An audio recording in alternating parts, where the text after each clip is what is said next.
Bom, pessoal, vamos lá. Não vou nem baixar aqui porque eu estou fazendo já um arquivo só, entendeu? Aqui de Hebreus. Vamos analisar um pouquinho o capítulo 3. Tem só uma coisinha ou outra aqui interessante para mostrar. Opa, tá vendo? Esse Word online é complicado de usar. Vamos falar de Moisés agora um pouco aqui, né? O autor faz uma tipologia de Cristo com Moisés, né? O que já é típico de Mateus, né? Que tenta mostrar Jesus como um novo Moisés. E algumas associações de Paulo, né, com o Velho Testamento. Por isso que algumas pessoas pensam que essa epístola é de Paulo, porque ele faz uso do mesmo estilo, de comparar coisas do Velho Testamento com Jesus.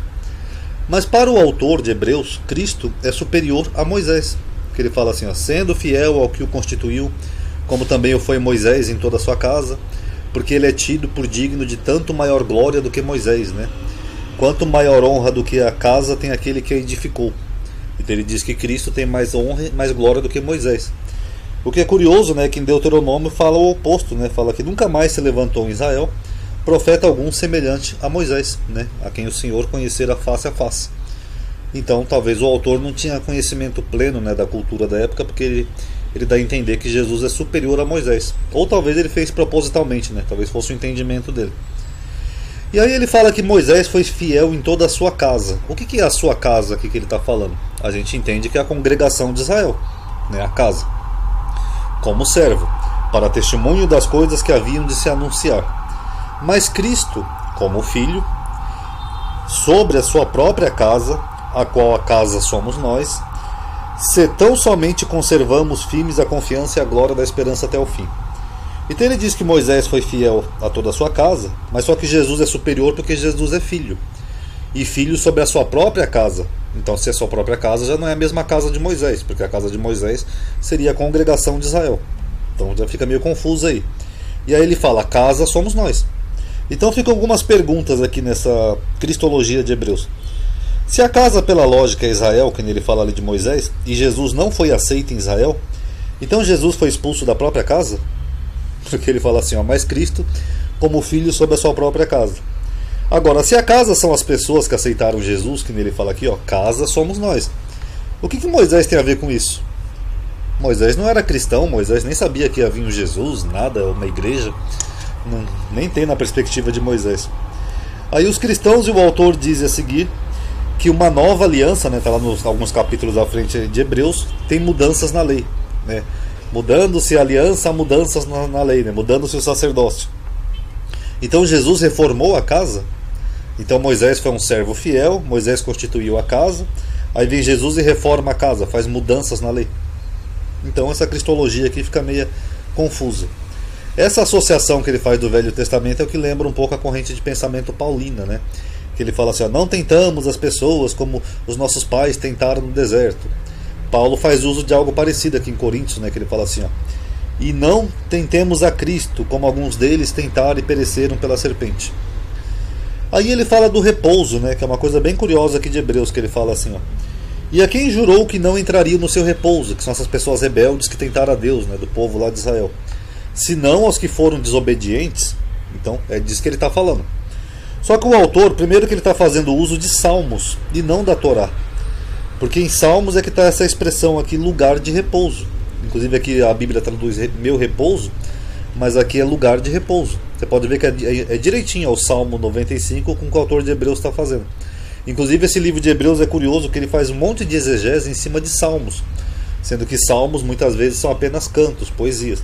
Mas ele faz toda uma cristologia baseada em salmos. E qual que é o problema disso daqui do lugar de repouso? O problema é que a expressão lugar de repouso é uma referência à terra prometida. Que nem vocês estão vendo aqui, ó, no Salmo 95, a expressão aqui em hebraico é a mesma que aparece no Velho Testamento se referindo à terra prometida. A terra que Deus prometeu aos patriarcas.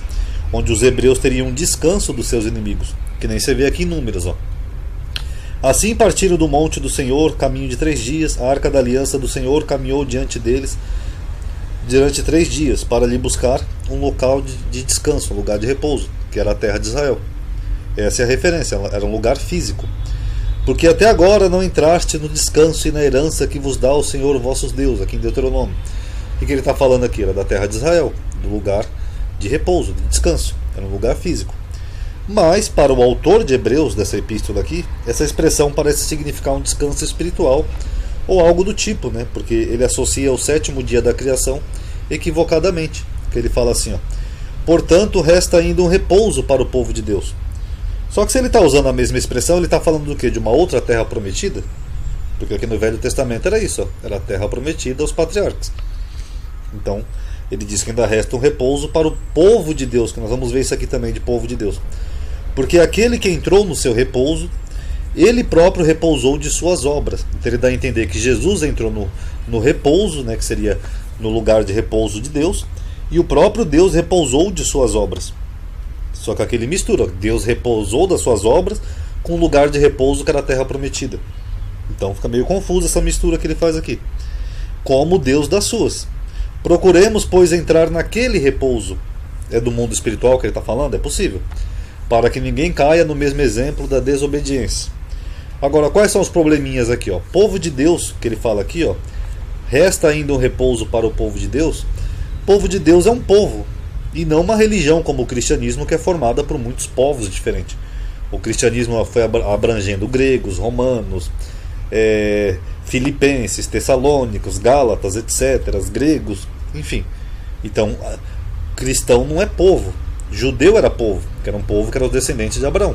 Agora, cristão não. Então, quando ele fala aqui que resta um descanso para o povo de Deus, ele está falando de quem? Dos judeus? Fica aí para reflexão.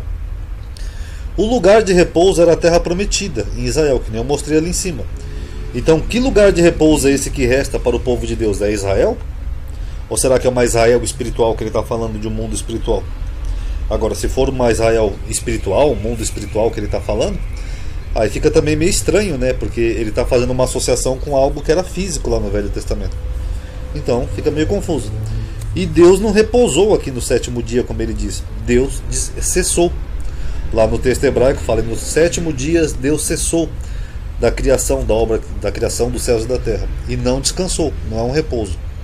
Então ele faz uma mistureba aqui, o autor de Hebreus. Ele mistura povo de Deus, que é lá de Israel, um lugar de repouso para eles, mistura com o repouso de Deus, que não é repouso, é quando Deus cessou da sua obra. E aí você não entende muito bem o que ele está querendo transmitir aqui no texto. Até porque a igreja não é povo de Deus. Então a igreja seria uma comunidade, né, de pessoas que aceitam a mesma fé, congregam, compartilham, e não um povo. Então o que ele está querendo transmitir aqui em Hebreus? Realmente é bem confusa essa epístola. Tá bom? Então analise aí e tirem suas conclusões. Paz a todos.